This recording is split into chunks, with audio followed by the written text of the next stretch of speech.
She slid the last gift across the table like it was nothing. An iPhone 16 Pro Max, shiny, sealed. Number 4 that afternoon. Every grandchild had one now, except my daughter. My little girl sat there, hands in her lap, pretending not to notice. And my mother-in-law smiled. That polite, poisonous smile. "She's not really part of the family," she said, as if the words were a joke, as if I should laugh. I didn't. I looked her in the eye and said, calm as glass, "You have 24 hours to get out of my house."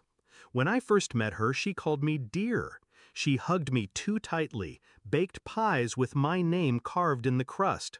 She said I made her son happy, and that was enough for her. I believed her. I thought the distance between us was just personality. She liked control, I liked peace. We could coexist. But the cracks showed early. She'd forget to tell me about family dinners. She'd take my husband aside to remind him what real women did. I brushed it off, kept my head down. I told myself, she'll come around. It was when my daughter was born that she sharpened the knife. At the hospital, she took the baby from my arms and whispered, "Finally, some real blood in the family." I laughed then, thinking it was just an awkward comment. But over the years, the pattern grew roots.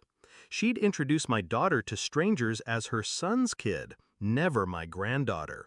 Christmas gifts were smaller. Forgotten birthdays became oversights. And then the iPhones. That afternoon, I felt the sting in my daughter's silence, the way she stared at the table instead of the shiny boxes. I saw my husband open his mouth to say something, but I lifted my hand. No, this was mine to handle. I didn't shout, didn't slam my hands on the table. I simply leaned back in my chair and studied her. 24 hours, I repeated. Her laugh faltered. "Excuse me? You're living here for free, eating my food, using my electricity. You insult my child under my roof, you don't get to stay." Her son, my husband, tried to jump in. I cut him off without looking at him. This is between her and me. The rest of the family thought I was bluffing. I wasn't. I spent that night gathering every scrap of leverage I had. The deed to the house, mine before I married her son. The utilities, all in my name. The Wi-Fi account, mine. I printed copies of the rental market listings for our area, just so she'd know what she was walking into. Then I called my lawyer. I didn't need to evict her legally, she wasn't on the lease, but I wanted everything airtight. I wanted no possible crack for her to slither back through. The morning came. She was in the kitchen, sipping coffee like nothing had happened.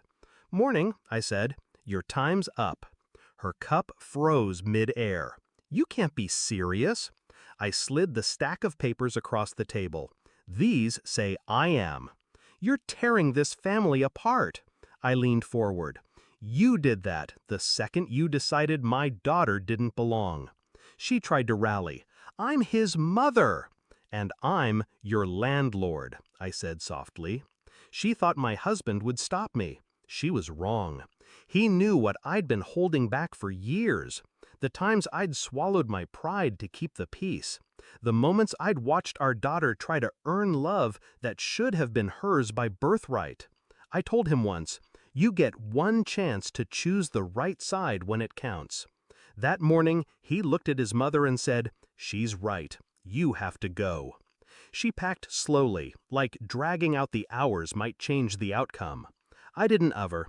I was in the living room with my daughter, helping her set up the phone I'd bought her that morning, not to match the others, but because she deserved it anyway. When my mother-in-law came down the stairs with her suitcases, my daughter didn't look up. That was her choice. I walked her to the door. "You'll regret this," she spat. I smiled. "You'll regret underestimating me." It's been 3 months. She's in a cramped one-bedroom across town. I heard she's selling jewelry to cover rent. Family dinners happen without her now. The rest of them saw what she was capable of and what I'm capable of. My daughter, she's thriving. She laughs louder. She sits taller. She doesn't glance at the table to see if she measures up. I used to think revenge was about making someone hurt the way they hurt you. It's not. It's about restoring balance. Making sure the person who tried to make you small will always know, that they failed. When I shut that door behind her, I didn't just take my house back. I took back the space she tried to shrink in my daughter's heart. And that's worth more than any phone in the world.